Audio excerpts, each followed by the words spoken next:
আসতে হবে শর্ত না, পীর সাহেব হুজুর এসে হুজুরের হাতে হাত রেখে তওবা পড়তে হবে শর্ত না। আপনার রবরে ডেকে চোখের পানি ছেড়ে ক্ষমা চান, ক্ষমা করবে কে? আর প্রতিদিন শতবার পড়তে থাকবেন আস্তাগফিরুল্লাহ। আওয়াজ করে সবাই পড়েন আস্তাগফিরুল্লাহ, আরো জোরে পড়েন আস্তাগফিরুল্লাহ। বিশ্বনবী বলেন, মান লাজিমাল ইস্তিগফার জাআলাল্লাহু লাহু মিন কুল্লি দিকিন মাখরাজা। সব সময় ইস্তেগফারের সাথে যে লেগে থাকবে, রব্বুল আলামিন তারে 5টা জিনিস দিবে। কয়টা? কথা কোন, আরো জোরে সবাই বলেন কয়টা? নাম্বার 1, জাআলাল্লাহু লাহু মিন কুল্লি দিকিন মাখরাজা। বিপদে পড়লে বিপদ থেকে উদ্ধার করবে কে? আল্লাহ। আমাদের তো কোনো বিপদ নাই না? আছে। কত বিপদ, হ্যাঁ? রাস্তাঘাটে দুর্ঘটনা হতে পারে, যে কোনো সময় ভূমিকম্পে পড়তে পারি, বজ্রপাত পড়তে পারে না, ঠেড়া পয়রা মানুষ নাই, আছে না নাই? এই বিপদ আপদ থেকে আপনারা রক্ষা করবে কে? যদি আপনি ইস্তেগফারের সাথে আঠার মতো লেগে থাকেন। কিসের সাথে? কথা বলেন। ইস্তেগফারের সাথে লেগে থাকতে পারলে 1 নাম্বার হচ্ছে বিপদে পড়লে আপনারে মুক্ত করে দিবে কে? 2 নাম্বার ওয়ামিন কুল্লি হাম্মিন ফারাজা, যে কোনো ধরনের টেনশন, হাইপার টেনশন থেকে বাঁচায় দিবে কে? আমাদের তো টেনশন মেনশন নাই না? আছে। লাইফ নিয়ে টেনশন, বাঁচার টেনশন, মরার টেনশন, ক্যারিয়ারের টেনশন, রাস্তাঘাটে যানজট এটার টেনশন, পুলিশের দৌড়ানি, র্যাবের দৌড়ানি, বাড়ির ভাড়া, গ্যাস বিল, বিদ্যুৎ বিল, ছেলে মেয়েদের লেখাপড়া, কত টেনশন। এই সব টেনশন থেকে আপনারে মুক্ত করে দিবে কে? 3 নম্বরে ওয়ারযুকহু মিন হাইসু লা ইয়াহতাসিব, এমন জায়গা থেকে আল্লাহ আপনার রিজিকের ব্যবস্থা করবে আপনি কল্পনাই করতে পারবেন না। সুবহানাল্লাহ পড়েন। 4 নম্বরে সবসময় ইস্তেগফার যদি পড়া হয়, আল্লাহর কোনো আযাব ওই বান্দার উপরে আসে না। ওমা কানাল্লাহু মুআযযিবাহুম ওয়া হুম ইস্তাগফিরুন।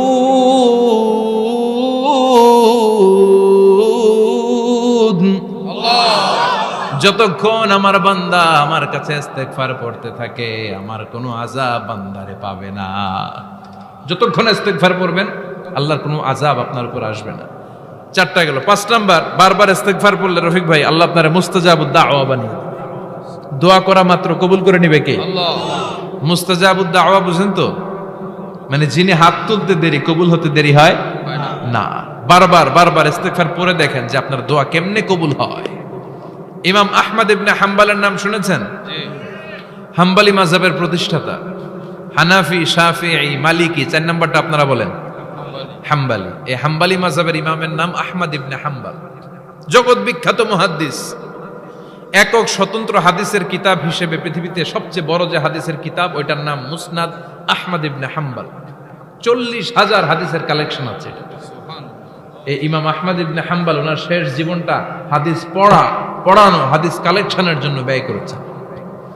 শহরের পর শহর, দেশ থেকে দেশ, দেশান্তরে ঘুরতেন একটা হাদিসের জন্য। উনি সফরে বেরিয়েছেন হাদিস কালেকশনের জন্য। প্রচন্ড শীতের রাত, উনি মাগরিবের নামাজ, এশারের নামাজ পড়ে একটা মসজিদে শুয়ে পড়লেন, আর শুয়ে শুয়ে হাদিস পড়তেছেন। কি পড়তেছেন? কথা বলেন। আর মনে মনে ভাবলেন রাতটা মসজিদে কাটায় দেই, ফজরের নামাজ পড়ে আবার বেরোবো। কিন্তু দারোয়ান এসে বলে মসজিদে থাকতে পারবেন না, ওঠেন। দারোয়ান আছে না? কথা কন। আহমদ ইবনে হাম্বল বললেন, আমি শুধু রাতটা থাকতে চাই, আমি তো ফজরেরও মুসল্লি, ফজর নামাজ পড়বো তো এই মসজিদে, আমার থাকতে দাও। দারোয়ান তো দেয় না, কেন? মসজিদে থাকার জায়গা না, যান মিয়া। উনি যে আহমদ ইবনে হাম্বল এটা চিনে নাই, থাকতে দেয় না। কি করবে এখন? উনি কাঁথা গুছিয়ে হাদিসের কিতাব নিয়ে, কাঁধের মধ্যে ব্যাগ নিয়ে মসজিদ থেকে বেরোয় গেলেন। কি আর করবেন, প্রচন্ড শীত, আর কাঁপতেছেন, বুড়ো মানুষ। পথিমধ্যে দেখলেন বাজার একজন খাব্বাস, শাবুন খাব্বাস, যুবক রুটি বিক্রেতা। সে রুটি বিক্রি করে, চুলার মধ্যে রুটি সেকে। সে যে সালাম দিল, আসসালামু আলাইকুম। যুবক বলে ওয়ালাইকুম আসসালাম। আহমদ ইবনে হাম্বল বলে, যুবক আমার যাওয়ার জায়গা নেই, সফরে বেরিয়েছি, খুব শীতে কষ্ট পাচ্ছি, রাতে যদি তোমার এই চুলা থেকে একটু আগুন পোহাই, কোনো সমস্যা? যুবক বলে, না না সমস্যা না, আহলান ওয়া সাহলান, খোশ আমদেদ, আসেন আসেন। আপনি আগুন পোহাইলে আমার সমস্যা কি? সুবহানাল্লাহ পড়েন। আল্লাহ শুকরিয়া করে উনি বসলেন আর আগুন পোহাচ্ছেন, আর খেয়াল করলেন যুবক রুটি বানায় আর পরে আস্তাগফিরুল্লাহ, রুটির দলা বানায় পরে আস্তাগফিরুল্লাহ, খামির বানায় আর পরে আস্তাগফিরুল্লাহ, রুটি নিয়ে উনুনের ভিতরে চুলার ভিতরে সেকা দেয় আর পরে আস্তাগফিরুল্লাহ, দোকানদারের কাছে কেউ আসলেই সে রুটি দেয় আর পরে আস্তাগফিরুল্লাহ, ক্রেতার কাছ থেকে টাকা নিয়ে ক্যাশ বক্সে রাখে আর কি পড়ে, আবার রুটি বানানো শুরু করে আর কি পড়ে, খালি এইটাই পড়তেছে। ইমাম আহমদ ইবনে হাম্বল তো অবাক, কিরে এটা আবার কেমন যুবক, খালি আস্তাগফিরুল্লাহ। উনি প্রশ্ন করলেন, যুবক ঘটনা কি? আসার পর থেকেই তোমারে দেখতেছি তুমি রুটি বানাও, রুটি বিক্রি করো আর পড়ো আস্তাগফিরুল্লাহ, মালাকা ইয়া শাবাব। যুবক বলে, আস্তাগফিরুল্লাহ আমার সবচেয়ে বেশি পছন্দের আমল, আমি সব সময় আঠার মতো ইস্তেগফারের সাথে লেগে থাকি আর সব সময় পড়তে থাকি আস্তাগফিরুল্লাহ, আর এর বদৌলতে আল্লাহ আমারে মুস্তাজাবুদ দাওয়া বানিয়ে দিয়েছে। সুবহানাল্লাহ। আহমদ ইবনে হাম্বল তো অবাক, আনতা মুস্তাজাবুদ দাওয়া, তুমি মুস্তাজাবুদ দাওয়া রুটিওয়ালা? আমি এত বছর হাদিস পড়াই, আমিও তো মুস্তাজাবুদ দাওয়া না, আর তুমি রুটি বেচো বাজারে, তুমি মুস্তাজাবুদ দাওয়া, তুমি দোয়া করলে সব কবুল হয়ে যায়? যুবক বলে, না আনা মুস্তাজাবুদ দাওয়া, আমি আমার জীবনে যত দোয়া করেছি কবুল করে নিয়েছে কে? আল্লাহ। সব দোয়া কবুল করে নিয়েছে আল্লাহ, একটা দোয়া ছাড়া। কয়টা? আহমদ ইবনে হাম্বলের কৌতূহল, কিউরিয়াসিটি আরো বেড়ে গেল, কি সব দোয়া কবুল হয়েছে একটা দোয়া ছাড়া? মাযালিকা দোয়া ইয়া শাব, কি সেই দোয়া? যুবক এবার বলতে শুরু করলো, আমার জীবনে যে দোয়াটা আল্লাহ কবুল করে নাই সেটা হচ্ছে আমি আল্লাহর কাছে অনেক চেয়েছি, অনেক দোয়া করেছে, যে আল্লাহ শুনেছি এই জামানার সবচেয়ে বড় মুহাদ্দিস, তার নাম নাকি ইমাম আহমদ ইবনে হাম্বল। আল্লাহ তোমার কাছে আমার চাওয়া, আমি যেন এই ইমাম আহমদ ইবনে হাম্বলের দেখে মরতে পারি। সুবহানাল্লাহ। আমি যেন ইমাম আহমদ ইবনে হাম্বলের হাতে হাত রেখে মুসাফা করতে পারি আর তার কপালে একটা চুমু এঁকে দিতে পারি। আহমদ ইবনে হাম্বল আবেগপ্রবণ হয়ে গেলেন, চোখের পানি ছেড়ে দিলেন, বললেন, যুবক তোমার এই দোয়াটাও কবুল হয়ে গিয়েছে।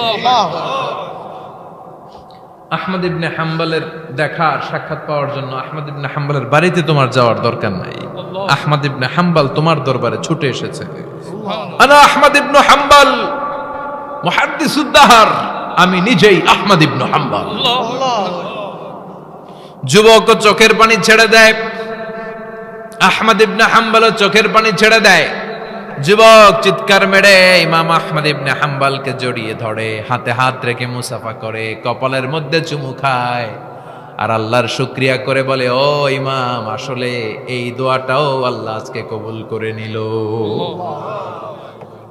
বিশ্বাস হয় সবসময় ইস্তেগফার পড়লে আপনার দোয়াগুলোর এইভাবে কবুল করে নিবে কে? এই পাঁচটা জিনিস পাবেন সবসময় যদি ইস্তেগফারের সাথে লেগে থাকেন। রাজি আছেন তো? এজন্য বিশ্বনবী সব সময় নামাজে সালাম ফিরানোর পরে পড়তেন আস্তাগফিরুল্লাহ। কি পড়তেন? 3 বার পড়তেন আস্তাগফিরুল্লাহ, আস্তাগফিরুল্লাহ, আস্তাগফিরুল্লাহ। পড়তে রাজি আছেন? ইস্তেগফারের অনেকগুলো আলফাজ আছে, সবচেয়ে ছোট ইস্তেগফার হচ্ছে এটা, আস্তাগফিরুল্লাহ, আস্তাগফিরুল্লাহ। আরো আছে, আস্তাগফিরুল্লাহ আল্লাযী লা ইলাহা ইল্লা হুয়াল হাইয়ুল কাইয়্যুম ওয়া আতুবু ইলাইহি।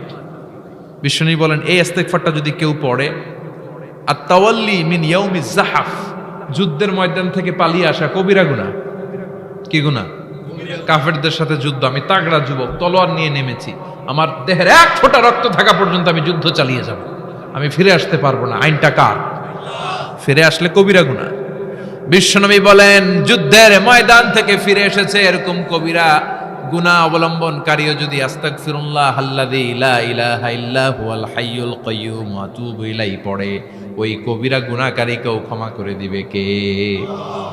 পড়তে রাজি আছেন তো?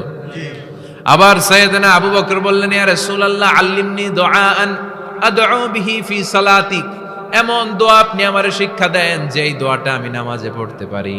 বিশ্বনবী বললেন, পড়ো, আল্লাহুম্মা ইন্নী যালামতু নাফসি যুলমান কাসীরান ওয়া লা ইয়াগফিরুয যুনুবা ইল্লা আনতা ফাগফিরলি মাগফিরাতাম মিন ইনদিক ইন্নাকা আনতাল গফুরুর রহিম। সুবহানাল্লাহ পড়েন। এটাও ইস্তেগফার। আমরা এটার বলি দোয়া মাসুরা, সালাম ফেরানোর আগে পড়ি না? যেখানেই ক্ষমা চাওয়ার কথা আছে ওইটারই কি বলে? ইস্তিগফার। আল্লাহুম্মা ইন্নী যালামতু নাফসি, আল্লাহ জুলুম করেছি, জুলমান কাসীরা, অনেক জুলুম, ওয়ালা ইয়াগফিরুয যুনুবা ইল্লা আনতা, তুমি ছাড়া এই গুনাহ ক্ষমা করার তো কেউ নাই। ফাগফিরলি মাগফিরাতাম মিন ইনদিক, তোমার দয়ায় আমারে ক্ষমা করে দাও। ইন্নাকা আনতাল গফুরুর রহিম, তুমি হলা ক্ষমাশীল। ঠিক কি না? এটাও ইস্তেগফার, এটাও পড়বেন।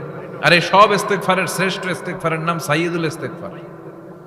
যত ইস্তেগফার হতে পারে এর মধ্যে সবচেয়ে শ্রেষ্ঠতম ইস্তেগফার নাম কি?